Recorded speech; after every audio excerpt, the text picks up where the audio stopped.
You know, right. The podcast that uncovers the origin stories of some of the biggest names in sports, media, entertainment, entrepreneurship, and so much more, such as In the Kitchen. We've had some chefs on before. We got a chef on with us here today. And Joe, we're recording this around 5 o'clock. I don't know about you, but I'm pretty hungry. It's almost dinner time, so I'm sure my mouth will be salivating by the end of this conversation.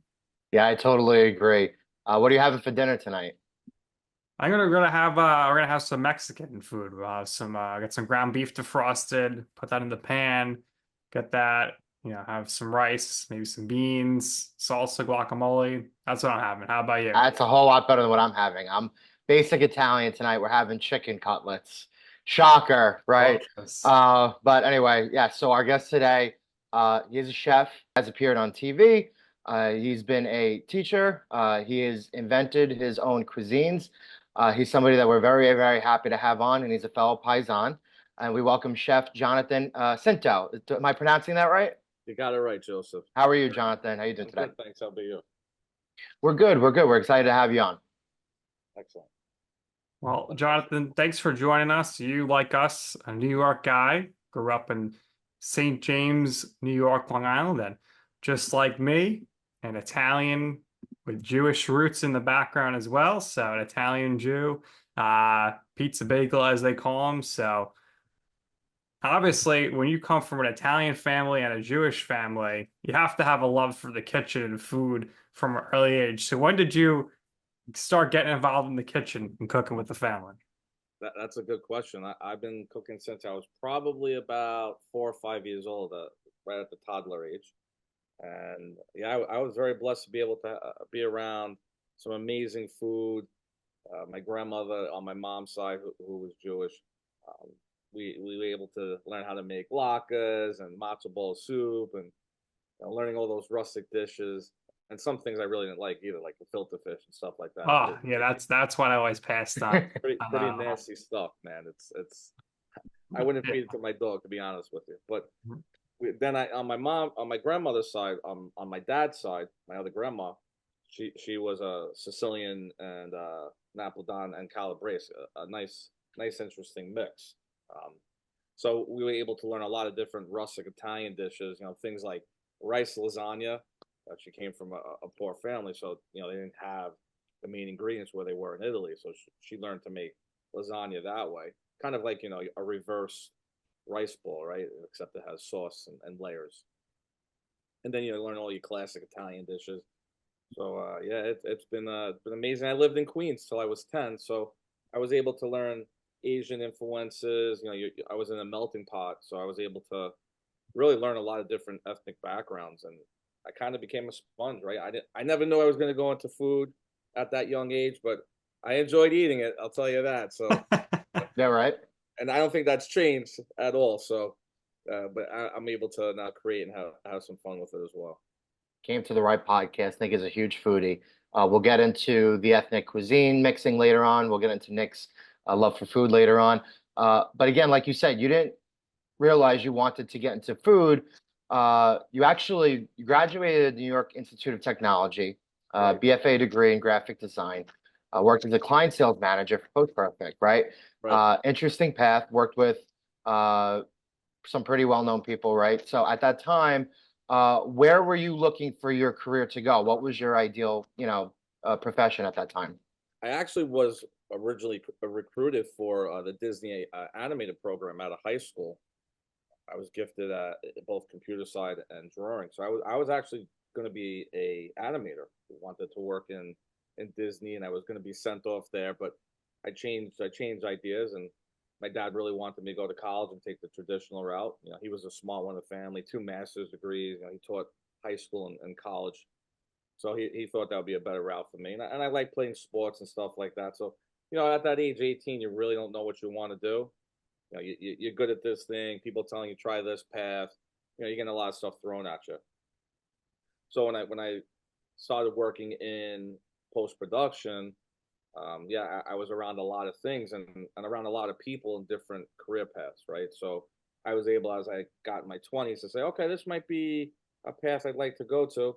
and I started working post-production because I had an interest in doing set design. After college, that's, learning graphic design and computers and things like that. I had an interest in movies, dabbled a little bit as a really bad actor in some films. Was not my path. Um, and I was like, you know what? I like being in front of the camera. It's something that's fun, but I wasn't sure how that was going to come about. And I worked at post production, what you were saying, post perfect. I took a client services job that came aboard, and I was like, okay, let me give it a shot because it was food related, and I always had interest in food. And since at a young age, me and my mom used to watch TV shows together, Iron Chef Showdown, and Beat Bobby Flay before he became that show. He had a show with a Cajun guy, and they were grilling and chilling. They did stuff like that. So we were watching shows like that, stuff on PBS with Lydia, and we used to watch that late at night. So I always had an interest in food at a young age. Yeah, I didn't know what path that was going to happen to until later in life. Um, so Post Perfect was the starting point of that journey. Now, yeah, it's been a hell of a ride, man. It really has. So, did you ever in high school or college work in anything like as far as like a restaurant or in the food and beverage industry? And at what point was it that you realized, okay, I want to pursue a culinary arts career and become a chef? It happened right after I lost my job working at Post Perfect. I had a taste of the food industry, more on the side of management and watching what restaurants were doing. So I really got that chance to see that, catering and client services. We were doing stuff for like 3,000 people when it was big party. So I really got that taste of it, working with A-list celebrities. I was like, oh, I could do this, right? So that was when it first started. But I was always good with food. Out of high school, I worked at some delis, but I was awful at it. I didn't like working the deli slicer. It just Yeah. wasn't me, right? I couldn't see myself in that career, working in delis. And no disrespect to them, it's a hard job. You're up at 4 in the morning every day. But you know what? It wound up happening anyway. I wound up going in that path. Um, it just fell into place, really. And I'll explain it to you how that happened. I was working at a culinary school. Probably was in my late 30s for about 5 years, and I had a chance to really get called. It was called Culinary Academy. It was in Syasa. Great school. They trained people from start to finish to become professional chefs. And I worked on the admissions side, but I was able to learn from the chefs that were there every day, watching what they did, and I was really getting a free education, right? Really free hands-on. They let me mess around once in a while. Uh, I was like, this is perfect for me because I always had that natural gift of flavor and putting flavors together and being creative. I wasn't classically trained. I knew I was never going to win a Michelin star anywhere. I was not looking to be a James Beard Award winning chef. No, nothing wrong with that. It's just that's not who I was going to be. I was a very good cook and I knew how to play around flavors, but I was not doing any gastronomy or anything like that. That's not who I was looking to be. And after one day coming home from working in the missions, getting home at like 9 o'clock at night, my wife turns to me and goes, "Quit." I was like, "What the hell are you talking about? Are you serious?" And you know how it is, Joseph. You live on Long Island, and Nick, there's no way you could do that having a family, right? It's virtually impossible. But I listened to her and I took the chance at 39 years old, and she saw the audition for MasterChef, the TV show, and that was it right there. That was a journey. I didn't go very far in the show, and that was probably in my benefit because I didn't get locked into a contract with Fox and the Mole Shine and Gordon Ramsay's company, one potato, two potato. So I was able really to pursue my path from that, and I got a really good taste of being on a reality TV show, and it just took off from there. It's been a very blessed ride to say the least.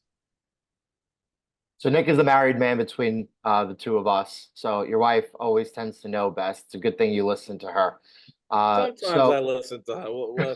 Sometimes I should probably listen to her more, and I make that mistake a lot. So you were at one point a director of recreational cooking, Yes. right? So uh, teaching cooking, very hands-on, right? Yeah. So tips for somebody looking to kind of do that, like teaching other people how to cook and um, with the fine arts over there.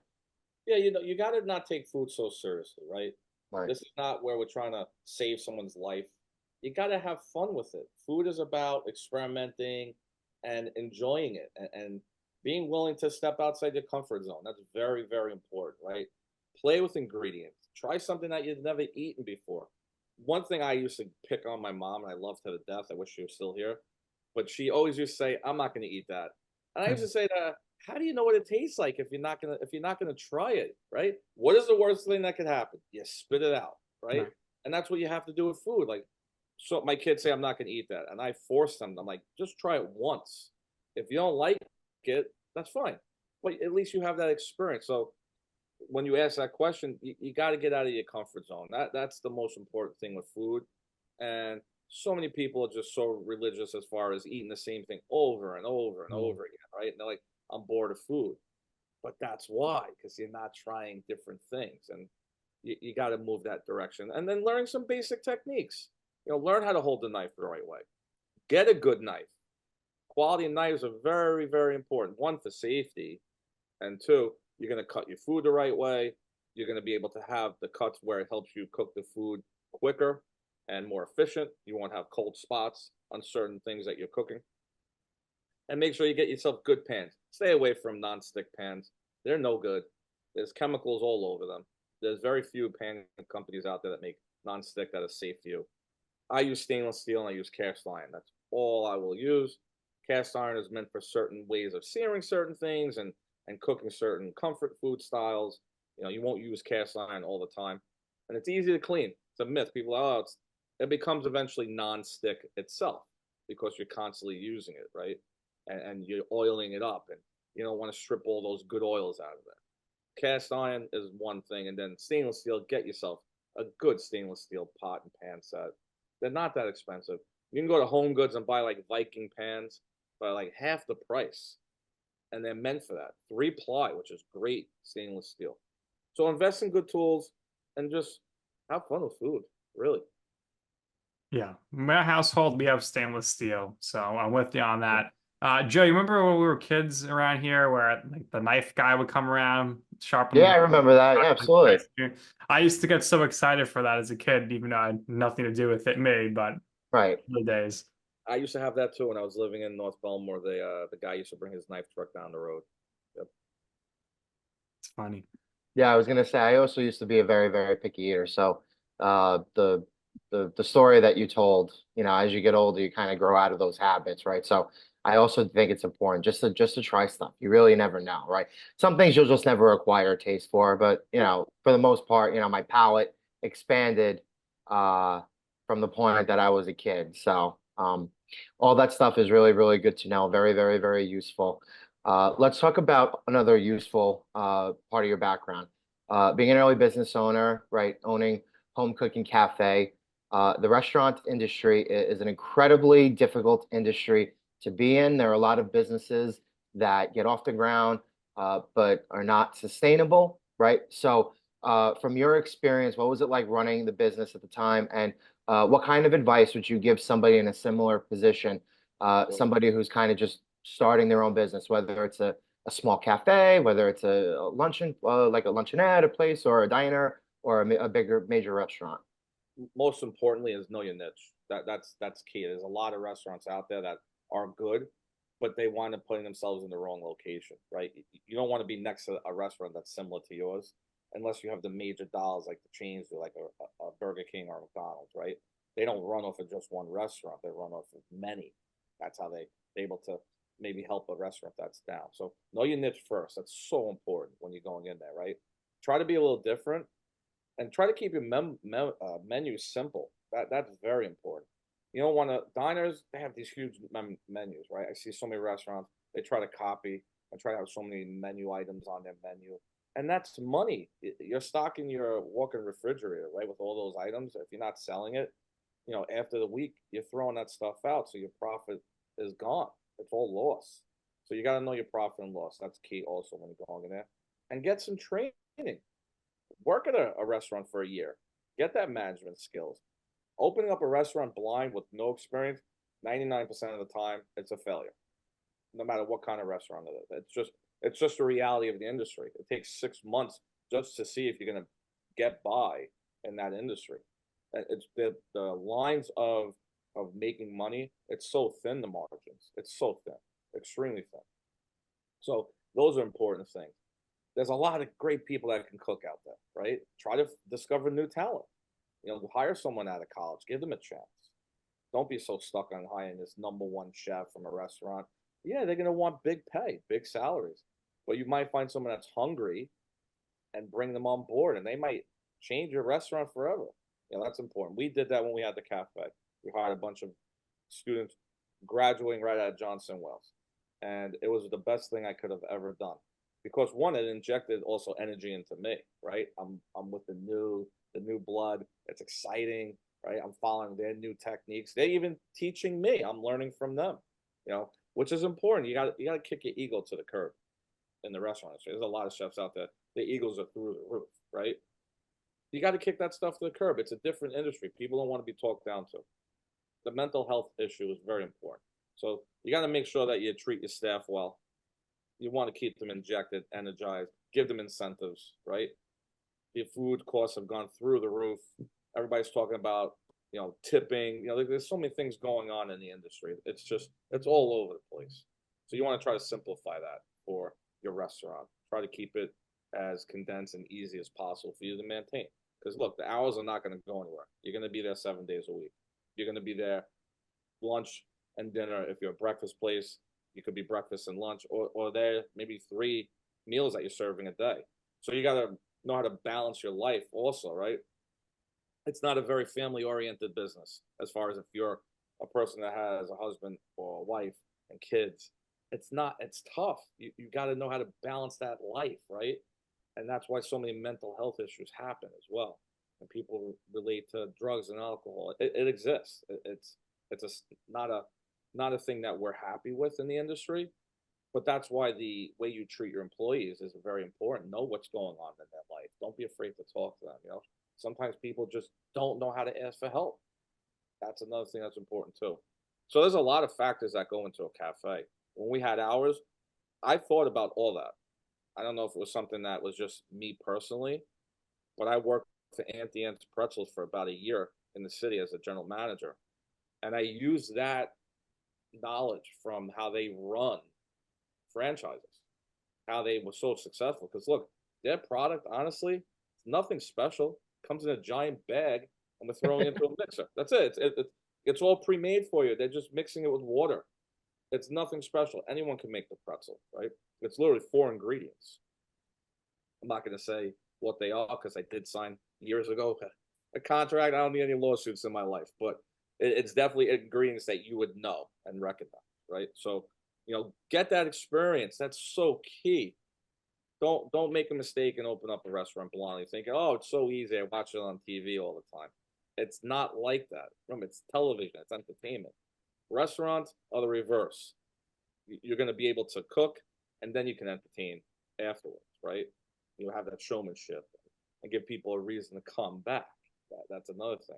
Repeat customers. So we had the cafe. We were inside a health club, and I saw an opportunity, a niche that was completely different. We subleased inside Amatraz Health Club, which was in Bayshore, and they had 2,000 members already there. So I had an opportunity to grab those memberships and say, look, we can have them as diners in our cafe. We already were surrounded by Peter Pan Diner, that's tough, right? They're open 24/7, huge reputation, very good food. We were across the street from Mulberry Pizza. We were kind of setting ourselves up for failure, but that's what everyone was telling us. But we had a niche that we were developing. They didn't have a smoothie bar. We did. We put that in there. They didn't have a counter they could sit down at, like an old style breakfast place where you sat down. We had that. So the customers, we were kind of stealing some of the customers from Peter Pan Diner, and they would come down after they worked out, and they would sit down and they would have breakfast with us. and they would talk and have stories, right? Today, that doesn't really exist. We had a very good waitress. She was a great storyteller. Were her stories true all the time? Probably not. But she knew how to attract the customers, right? She was very good at it. And that's what you have to have. Your employees are the ones that are gonna make you successful. It's not the other way around. There's so much good food out there, but what else do you offer to your customers is going to be another key factor when you open up a restaurant, right? And then all those other things fall into place over time. You're going to need a year to be able to say, okay, I'm going to turn a profit. You might do it sooner, but it's not a common thing that happens, right? We then said, okay, let's start doing brunch. We started adding things slowly, not all at one time, because you had to see what works, right? Smoothie bar was turning great profit. Then we started doing unlimited coffee in the morning for people. Just keep your cup, come back all day. And this is going back in the early 2000s, right? So we had that going, smoothie bar. And then we started doing craft salads, right? Everything was made in-house from scratch. We barely opened up a can. Will we at a healthy restaurant? No, but we were trying to give it a healthier option by taking the preservatives away and all that crap that goes into food, right?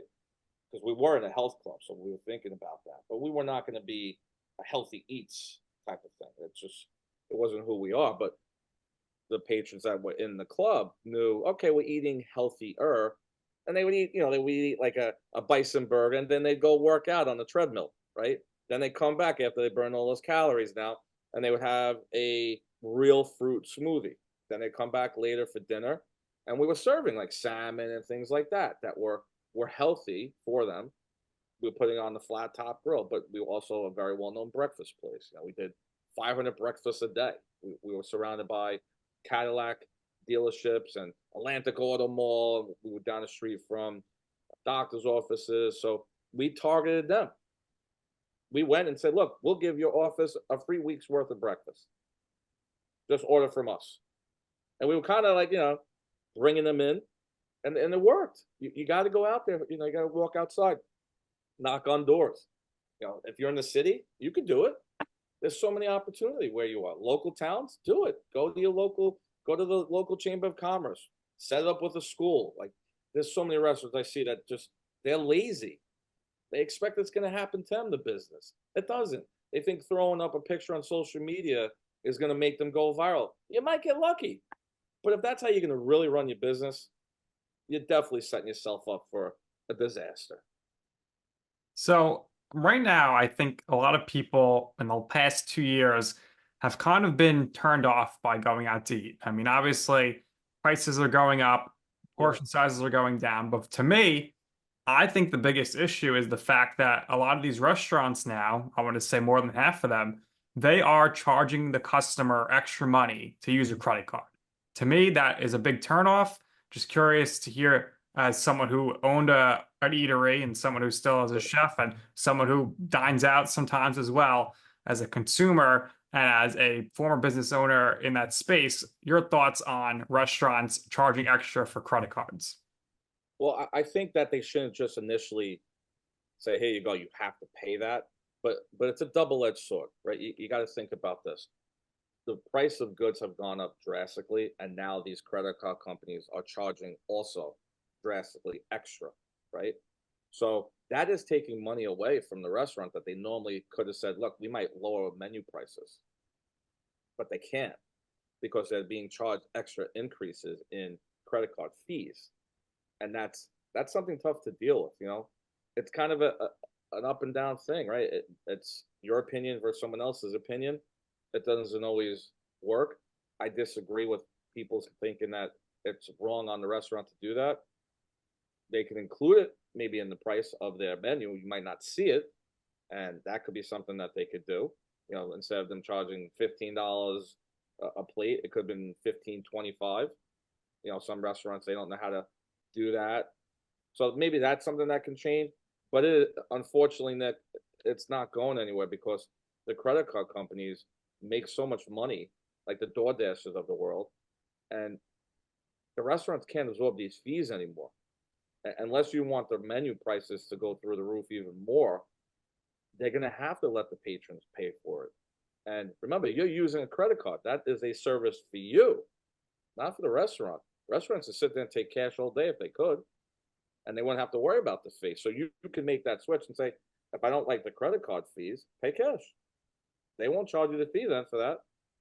And some restaurants are doing it where they'll show you the difference in price of a credit card. Like another place I go, great place, Dirty Taco here in St. James.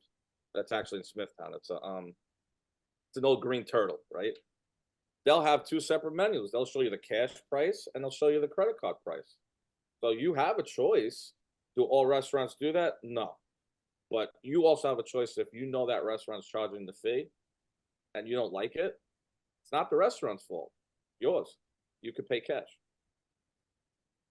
Interesting to get your take there. And we've had other people on in the food space who are the complete opposite of you. So it all just depends, I guess, on the spectrum of Yeah. the way Like I you was saying, work. it's an But opinion. I do agree that a lot of times they try to sneak it in there at the end, or just, here's your bill. It's Right. two person dinner And for then that's shame on the $8, and restaurant. then you give the card, and then it's like, whoa, where did this extra $7 fee come from? So, Yeah, that's wrong on the restaurant. They shouldn't do that. You Right. should be disclosed everything. right. So Yeah.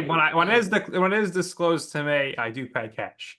But Right. I'm getting to the point where forget about the credit card, because even if I go to get an oil change, I gotta end up paying an extra like $30 if I use my credit card. So Yeah. we're going from a society, Joe, which was all about the cash, to a Not anymore. cashless society, which you Cash is king. cashless society, and now we're back to cash only. So Right. And it's not eventually, just this is restaurants, remember. It's not yeah, just restaurants that are it's doing this everyone. with fees. It's across the board. Yes, yes. Yeah. So, it's something that is not going away. And it's actually going to increase, right? It's like your oil bill at home, or it's like your water bill or taxes. They're always going to go up. Do we like it? No. But do we have a choice? No. Unfortunately, no. It's unless you want to move to another country. We'll Be say. like these Hollywood Who actors. knows? But uh, let's talk about some fun stuff. I mean, you got to Yeah. be creative when you're in the food industry. My wife, one of her good friends, she refers to herself as a Chi-Italian. She's Chinese and Italian, I and you love it. perfected the Yeah. art of Itasian Yes. cuisine, and combination of Italian and Asian influences. I mean, this is something that's becoming more and more trendy. You kind of were at the forefront of this. So talk to us about how you were playing with the food and ended up coming up with this cuisine. A lot of times recipes are accidents and good ones, right? That's what makes some of the best recipes. I mean, buffalo wings was a mistake, really, in reality. So I was playing around one day and we were just making a bunch of messes, and that's always what I do with my recipes. It's an absolute train wreck at times. Um, and I was like, I love Italian food. I love Asian food. They're so close together. They're rustic and they have lots of punch of flavor.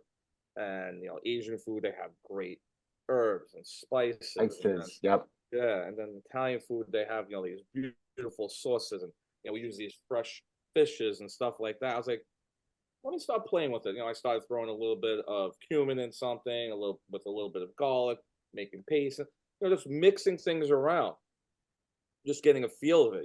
Using some of the earthiness with like maybe balsamics and getting those acidities and things like that. So yeah, it was just really playing around. I didn't know what was gonna transpire from it, and then I started using those flavors. So it was really more of a flavor profile that I kind of invented, not really a cuisine. Some people think that. I just haven't put out a full menu of sorts on that, but I'm working on that. That's something that's in the action. But I would make sauces and stuff like that. I would make a hoisin marinara sauce. Because hoisin has that smokiness, that sweetness, and then I would use the really good tomatoes. I'd use vine ripe, and I crush them and things like that. I try to keep things organic. Throw in some fresh garlic, throw in a little bit of ginger. Again, like you're taking those Right. and building them together, right? So they're very similar. There's a lot of similarities. There really is. So Right. And some you of know the what? different, Living in New York here, and having family with some broken roots, like nobody eats more Chinese food than the Italians from New York. No. You would appreciate this. My father, he's from Little Italy in Chinatown. So there's nobody who probably knows that more than right? us, right? Yeah, that's true. You know what? I'm not a big fan of Chinese food because it's unless you go to the right places, they're very commercial, not Yeah. authentic. Yeah. I actually like Thai food better. With the curries, the peanut sauces, and things like that you can mess with. So that's more of my route that I go to. Who do you think? Which Asian cuisine do you think has the best fried rice? Oh, that's so tough, man. Uh, I'm gonna have to say Thai food because I like pineapple fried rice and I like it when it's Okay. spicy too, right? You gotta have it spicy. It can't be mild. I like spicy foods, so I'm gonna have to go with pineapple fried rice. I do like Japanese food though when they throw it on that nice hot skillet and it gets Yeah. crispy. That's a tough one, man. That's really Indian food too with the curry flavors that come out there. A little bit of green and yellow. Oh man, We have an Arirang very, very close to us, within 10 minutes from us. Used to go there a lot. Haven't gone there in a while. Best fried rice, I you've think. ever It had. is the best, right? Yeah. It's tough though. There's a lot of close. I guess it's just what you're in the mood for that day, right? Yeah. I'm always eating, so I don't know. It's just what you're Yeah. craving that day, right? I'm like a pregnant woman at times. I swear, I have different cravings. Well, if you're not eating, you're cooking. So you work as a private chef and a catering Oh, chef. Is there any particular events that you like to work more than others? And is there any sort of event where you're like, this is going to be a tough one? yeah, most of the large events are tough because it's usually when you're working with that venue, right? That's where the issues are. Board of Health is tough on you, especially here on Long Island. They're gonna hate me saying this, but it's very political. The Board of Health. There's a lot of stuff that goes on, so you definitely have to know the right people when you're doing certain events, which is key. Fire marshal's tough on you, so I'm not going to say the exact name of certain events because that would definitely cause a little bit of issues. But I will say that I prefer the private side of things, throwing my own events where I can do it right on Eventbrite. We'll rent out a space, we'll do a themed area, and then we can have fun. We're not having the creative side taken away from us. Me and my co-host Chef Ricky, we're going to start looking more into that for 2025. We're going to start doing some more theme events again. We used to sell them out when I was doing them. We do 75 to 100 people. We do like these 5 to 10 course tastings, and it would be themed. Like there'd be entertainment, it'd be interactive. We had sports shows on one of them. We had John Thomas, who has the Silver Bullet trucks. You ever see those? And they would have like the bourbon cigar trailer that would come down, and people can go and have bourbon and great cigars. We'd roll out the red carpet. Just entertainment. It just doesn't have to be pure food. But to me, food is entertainment. That's why I call myself a chef tainer. It's something that I have fun with. Yeah, I think Joe, we're gonna have to get to one of these events in the future. Yeah, I think so too. I will definitely let you know. We're working on that for next year. So, we're a little bit away. It takes like 3 to 4 months to put one together, and then we have to promote it, which takes about 2 to 3 months on that. But you might see one coming up soon in City Winery. You never know. Okay. Little teaser there, Joe. Yeah, absolutely. We would love to travel and come see you and give you the Well, business. Jonathan is very entertaining, and that's the reason probably why he's done a bunch of TV. You Yes. mentioned it before. You went on MasterChef season 6 on Fox. You Yes. did the Food Network. You did Chopped. You ended up on Marvelous Mrs. Maisel, Oh, yeah. working there with awesome show. Yeah. And you did some other streaming stuff for Netflix. So talk to us really about those opportunities. Essentially, first, how'd you end up on MasterChef? And then from there, as you built your career, how'd you end up doing the other stuff? Especially, I want to know about Mrs. Maisel here, one of the greatest shows of the last 5-10 years. How you Yeah, ended up with that opportunity? sure. So I've always had a passion for television since I was a little kid, watching TV. I got addicted to Emeril Lagasse. I don't know if Man, anybody ever hate that man, right? There's nothing there that you could dislike him at all. I had a chance to meet him a few times. Just humble, down to earth, tons of respect for him. So I used to watch when I was a little kid. So it was always in me, right, to say I want to be like him one day. Right? I definitely want to be that. I used to watch all the cooking shows back then when they were actually good. Now most of them are pretty bad. I'm not gonna say the names of them. So that was something, and I said one day, watch, I'm gonna have my own show. My mom used to say, "You'll have your own show, don't worry." But it just came about. I was tired of what I was doing, working for culinary school. My wife saw it, And she said, you need to go on the camera. That's what you're good. This world needs a different point of view for food, and you're good in front of the camera. You know, you're a natural. It's something that just comes to you. So I took the chance and I dropped everything, went to New York City, did the audition, waited out in the pouring rain. I was number 4 in line. Did the trailer for them. You know, they grabbed me right away. We were outside doing the trailer, holding our signs, marching around. Again, pouring rain. You can't really see. I mean, you can if you see the trailer, but wearing like What's the audition process like? Do you have to cook, or are they just asking you things about your personality? yeah, I'm gonna get to that. So the audition process really is two parts that they give you. One, you have to cook at home, so you have to bring stuff with you to plate. You're only allowed to plate. There's no cooking. So you plate the food, and they give you 3 minutes to plate the food. So people were coming with these elaborate setups. I'm talking coolers. I was like, what the hell? Are you catering? Like, you're just making one plate, right? It's just to make it look pretty and to try to show your flavor profile to them and who you are, right? And that has to come across on the plate because you only have 3 minutes. You don't have much time to really get into this whole story, and they're not letting you do it. You have to just plate, and they say time. I literally came with a military thermos and chicken breast that was made a few hours before I got there, wrapped up in tin foil, probably like 20 layers of tin foil. I made a chicken marsala soup. So I was able to plate things. Everything was cut up already. People are cutting there. Like, what are you doing? Like, man, Gordon Ramsay's not there watching you do this stuff, right? It's an audition. It's the casting department, right? And so they do that part. And then they also have a personality, like you said, Nick, where they'll walk around. Each person will have their own casting associate will walk and they ask you several questions. After those questions are answered, they say everyone just wait and they deliberate on who they're going to pick.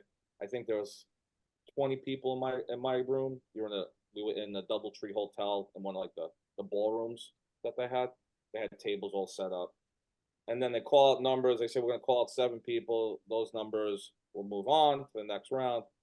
Other people go home if your numbers are not called. So they're telling you right then and there, you're moving on. So I was called, one of the casting directors came over and said, argue with the judges. Exact words. So I already knew I was moving on to the next round from that, right? So now I'm like, okay, argue with the judges. Here we go. They want me to be that type of New Yorker, you bust the balls type of thing. I said I could see where this is headed right away. I was getting a sense of it. So they move you on to another room, and there's 7 of us now in there from all different parts of the United States. Even though it was in New York, doesn't mean you have to be a New Yorker. It's like they do with American Idol. People have from all over, and they audition at different locations. So we're auditioning, we're doing the next round, and now they're doing like a blind test, right? So they're holding like these cards with different types of food products on there. And it's kind of like just random stuff, like you had to say things about the food. They would ask you questions, and then they would specifically ask you questions to you. I don't know if I can tell some of the questions. I'm not under contract anymore, but like one of the people that asked the question was one of the executive producers of the show. We didn't know that, right? Until later on, after we got the flyer, because it says who they are. And so asked the questions. I moved on to the next round. They chose 3 people, kind of got like your golden ticket, and you move on. Then you have to come back 2 days later and do a screen test for the executive producers for the show itself for Fox to see how you perform on screen. So I went to another hotel room. Literally, it's probably like how the New York City hotel rooms are, that they're smaller than a bathroom. So we went in there, and they had the MasterChef logo on the back, and you're sitting there, and it's an interview with a camera in front of you from one of the casting producers, and then that's sent. They make a package of your tape and everything, your audition, and then all the stuff that you send to them as well, like pictures of you and your family. You see all that stuff on TV. It's all the same. They copy all the shows. That's then sent to them. Then you wait. 2 days later, they called me again. They said, we need this video from you. You need to film a video walking into your house. I'm like, oh, God. And now they're in California, so they're calling me at like 2 a.m, not forgetting that we're in New York. So, like, can you get this to us tomorrow?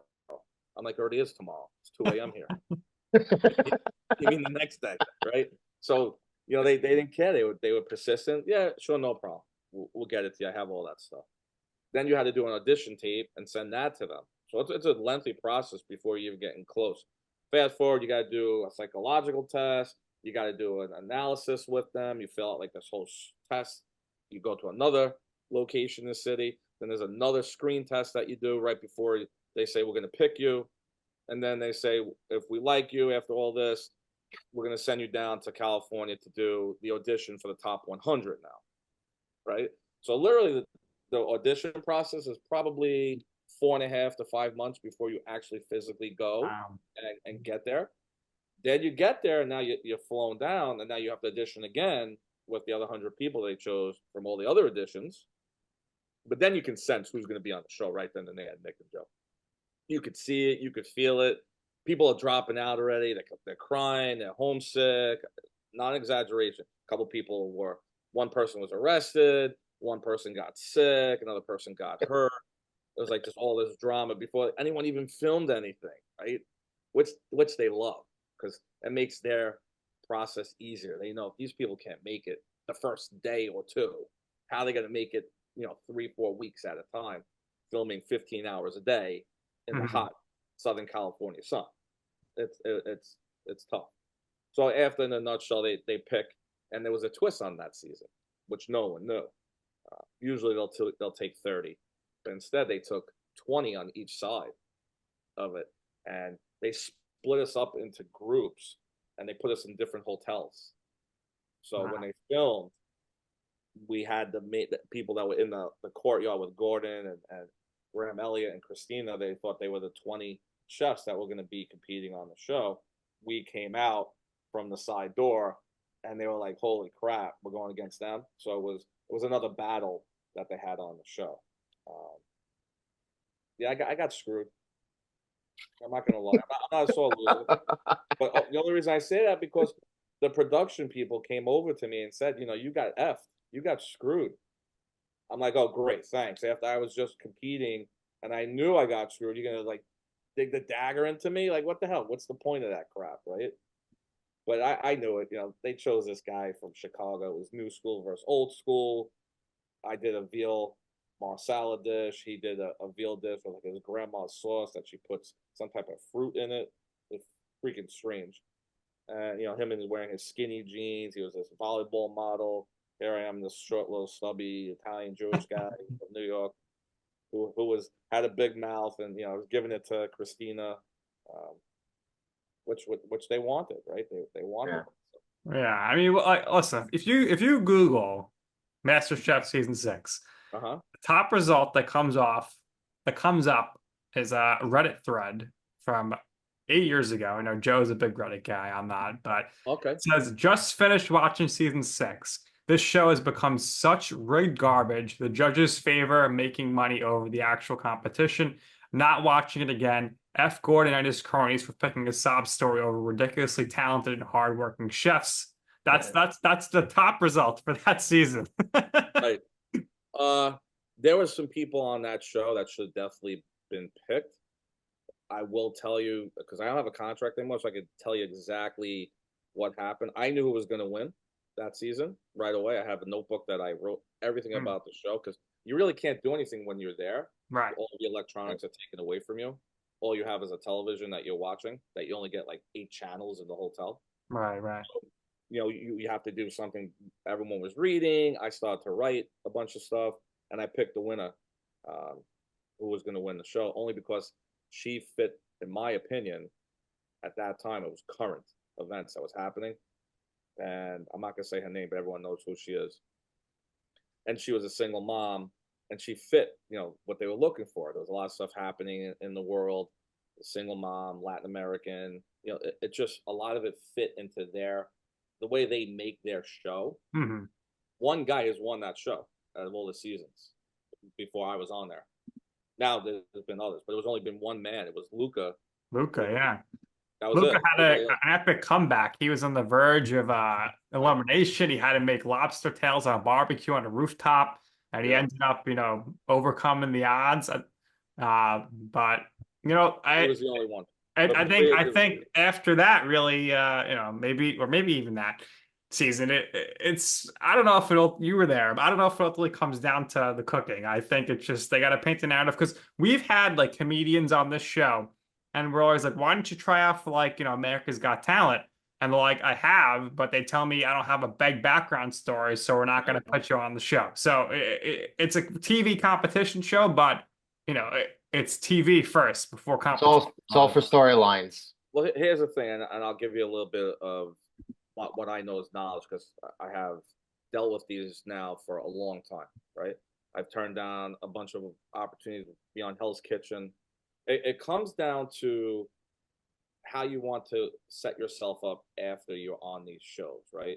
You get labeled a certain way, and only one person can win the show. What do you do after though when if you're not the winner on these shows, right? You got to look at all that. So I understand these comedians not wanting to be on America's Got Talent and shows like that because they're not always picking the best people to be on the show. They have stories that they have to fill Yeah. that the production team and the writers have set up for that season. And a lot of it has to do with the factors of what's happening in the world. It does. There's a lot going on. It's not just a question of their story, it's a question of the show story. It's ratings oriented, right? They don't care. Your talent doesn't bring ratings, but what other drama can you bring that's going to bring people back to watch, right? And that's why, like, the Hell's Kitchens of the world, they make some of the best chefs in the world look like the worst home cooks ever. And, you want to be a chef on that show, you got to be prepared for that. They're gonna find every angle possible. So I've always turned that down. I'm not classically trained. I'm not a Michelin star type of chef. No executive in my background, and I know exactly what they would do. I know how I would be, set up for that show. So I would never do it, not in a million years. And they always, oh, you'll be great on the show. I'm sure I will, but it's not who I want to be. Right. So I understand what you're saying with those comedians because it could hurt their careers as well. The exposure is great, but it only lasts for so long. Yeah, and this is very insightful stuff. I appreciate your take on the reality TV stuff. So I got to hear reality TV, Nick. Tell me that how do you get approached to do stuff for non-reality TV? That's always been. I like to network a lot. Right? Okay. I like to get out there, and I'll do a lot of charity events, and social media is definitely beneficial. But I think LinkedIn is probably the best out of all the ways to network. Each platform has their own use. Twitter is just talk a bunch of crap to people, and politically most of the time that's what it is. And then you have Facebook, everyone complains. That's the complain network.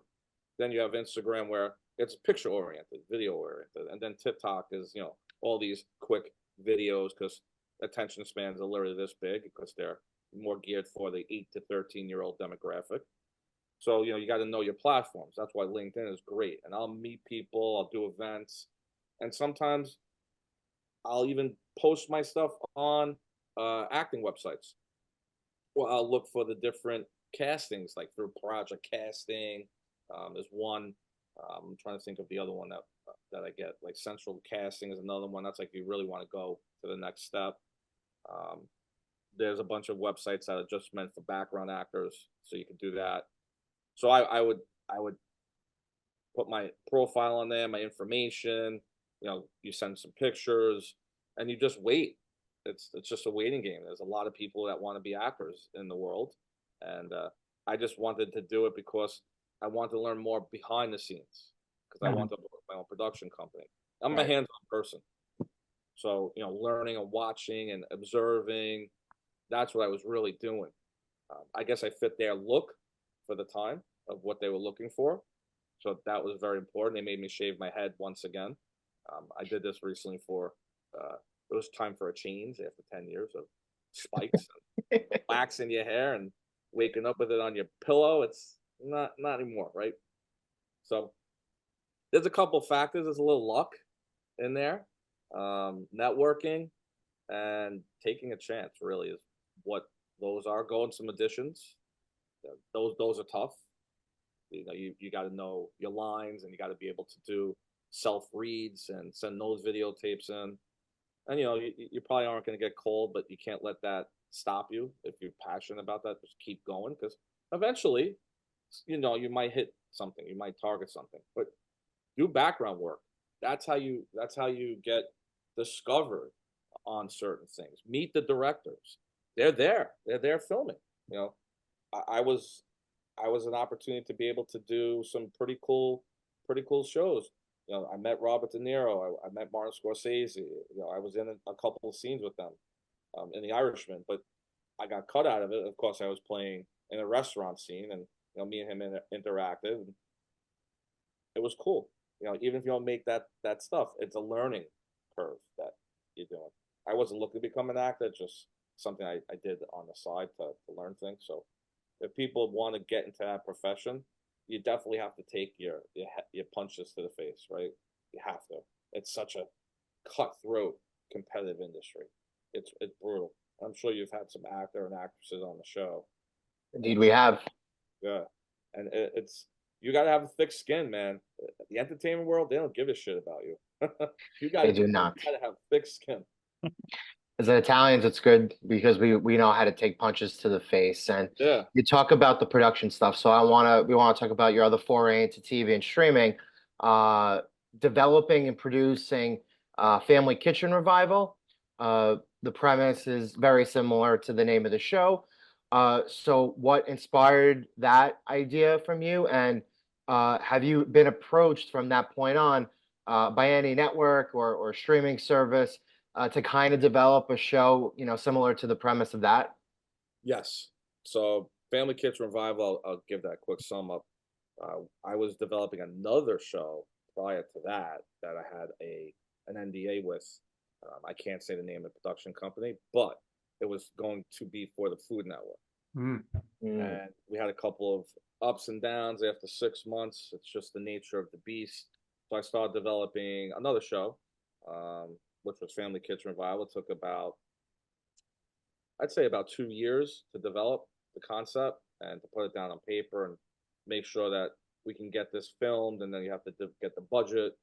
There's a lot of factors. It's not just putting it out there, because I'm an independent producer, right? So you have to be able to get that money yourself. And it did great. We put it on Prime Video. We had a production team that helped us. We have had 8 million people watch the show in the 4 years. We average about 2 million ish or so. Yeah, we were approached by a bunch of networks to sell it. I did not want to do that. And during 2020, we were starting to do the season 2 prep, and that's when the pandemic hit. So I was like, okay, where do we go from here? Because all of Hollywood shut down for like almost 3 years, right? It was insane. And then the time things picked back up, everybody was about a year plus behind on there. And then, would you have it? They had a strike with the SAG and things like that. So it took a back seat. So I was like, okay, we got to develop something else in the meantime, because that's a tough show to produce, because we're on site to a lot of different homes. There's a lot of paperwork involved. So we started developing At Home with Chef Jonathan, and because we saw a lot of opportunity with that during the pandemic. A lot of chefs were doing content from home. I'm like, let's develop something that's fun. And myself and my co-host Chef Ricky, we're like two completely different people, right? He's a 6'5" tall black guy. I'm a short little stubby Italian guy. It's kind of like the yin and yang, right? So we started talking, me and him, and we came up with the concept. And it's kind of like a Jimmy Fallon with that talk show fun vibe meets Selena and Chef meets Emerald. We got cocktails on the show. We're bringing on some guests. We're cooking with them. It's gonna be easy recipes. None of that crap that you have to spend $500 to make one dish. Doesn't make any sense. So we're gonna be making recipes outside, pizza ovens. We're doing live fire and stuff like that. We have Sea Island Forge that just came on board with us. That we'll be doing some really cool outdoor fire. We got this awesome brick oven pizza that is from Goodfellas, the pizza place in Staten Island. So we're gonna definitely have some fun. Yeah, good plate. We're gonna have some fun with that. So it's gonna be a different show, something that the viewers have not seen, and that's why I did so much stuff prior to wanted to open my own production company to learn the business first, because it's so competitive, right? You're just throwing darts then if you don't know what you're doing. And yeah, you might get lucky, you might get a show picked up here and there, right? But I wasn't trying to hope for that. I wanted to know that I can make this into a business and be successful with it. Because streaming is the future, and there's so much money to be made with it if you know how to play the game, right? So that's exactly what I had to do first. And now we're developing other concepts. I got a game show that we're developing, which is going to be insane. Wait till you see this. And we're doing some stuff for TikTok because that's what the future is. I think Joe would be great in the game show. I've been saying I Joe. would love that. That would be awesome. The problem is I think people would get a whiff that I might be a production plant, so we got to figure out a way around that. But other than that, I think it'd be a great idea. We absolutely would love that, you know. Sure. Looking forward to Yeah.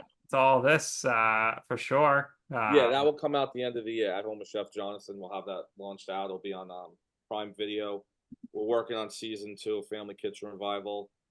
That should be out in the mid or early next year, sometime in 2025. But I'm very blessed to do it, and we're working on a new YouTube channel that we'll come out with.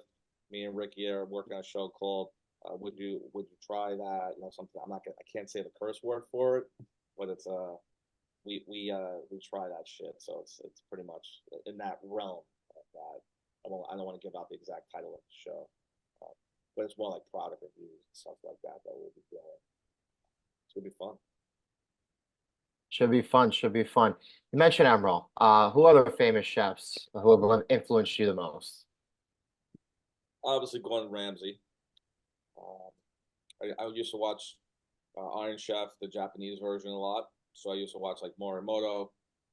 He was amazing. He just made things look so easy. He was so easy. It was incredible with the knives and his techniques. So I always tried to say, oh, I definitely want to have that skill eventually one day. It never happened, but I always wanted to do it. Jacques Pepin, I had a chance to meet him. He's a cool guy. More on the chocolate side. I've been compared a lot to Guy Fieri with the spikes and everything, and that was more of a Food Network thing. So I guess I just wanted to pull away from that just a little bit. After a while, it's hard to be compared to someone that you really aren't. Yeah. So that was something that he's cool though. Guy Fieri's a cool guy, great charitable, great foundations that he does for the industry.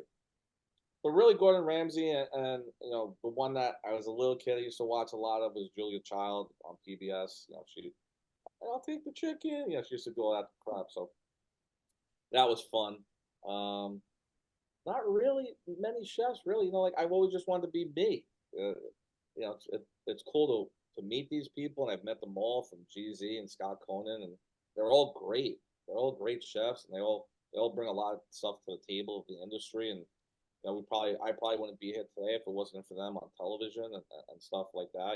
They've really gave the forefront to a lot of people who have great careers. So I definitely have a lot of respect for those chefs, because they were chefs before they became television people, right? And they had to step out of their kitchens, because these hours that they do for the shows, it's intense. So I can imagine. Yeah.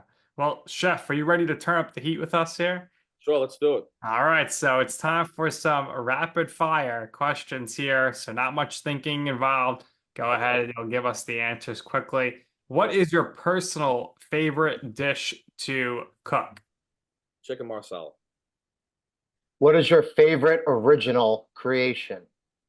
I make an eggplant Napoleon. Interesting. What is the wackiest food request you received? I once had someone ask me to cook kangaroo when I was private chef in Hamptons. That doesn't sound legal. In Australia, it's not. Here in the United States, you can't get your hands on kangaroo. Oh my God. Yes. I'm so glad I put that question on the run. It's so good. So I'm assuming for all the holidays, everyone in your family's looking at you to cook. Which holiday do you least like preparing the food for? Thanksgiving. Yeah, it seems like a lot of work. I mean, there's really not much you could do to make turkey taste that delicious. You talk about barbecue or fried. That's about it. And on Thanksgiving, you're waiting for Christmas Eve, Yeah, right? with As an with the Italian. family. Yep. Yep. Bringing out the calendar, the kids. What? How do you cook your turkey? I barbecue it. We put it Barbecue. in the Okay. smoker. We barbecue it. Yeah. Sounds good. Okay, so what is your favorite thing that you cook that typically someone would be like, that doesn't seem like that's something that would go together. Uh, So like honestly, oh, you're talking like you're talking about how like the Asian and Italian blend and stuff. So something along those lines. I So haven't you're had that happen to me as of yet. okay. Maybe I'll come up with that answer one day on that one. But that's something that most of the food requests I get, that they're asking because they're interested in, they want to Sure. know why, the Yeah. Italian Asian like that. Yeah. Breakfast, lunch, or dinner, your favorite meal. Breakfast, easily. No, no, no. I'm about to eat that right now after we get off this. All right, sounds good. Last one here. What's the best way for someone in the food space looking to grow their social media presence to stand out for other foodies? I mean, I'm not a professional, but I post some food videos. I get some decent traction doing some reviews. Got to go to some weddings to review their foods and whatnot. But what's the best way for someone to activate their social following to help their careers? Make it entertainment value educational because people want to learn stuff, but they want to be entertained first. So you have to make sure you have that balance and do events. Let people know who you are. All good stuff to know. Last question from me, and then we'll start wrapping this up and let you go. Sure. You mentioned the charity work, right? You do a lot of charity work giving back to the community. So if you just want to talk about and touch on that quick. Yeah, events that are child related. Cancer has been a big problem in my family for a long time. So we'll get involved in that. And it's important to be able to give back. I have 3 kids. They're stuck on social media all the time, right? It's a different world out there right now.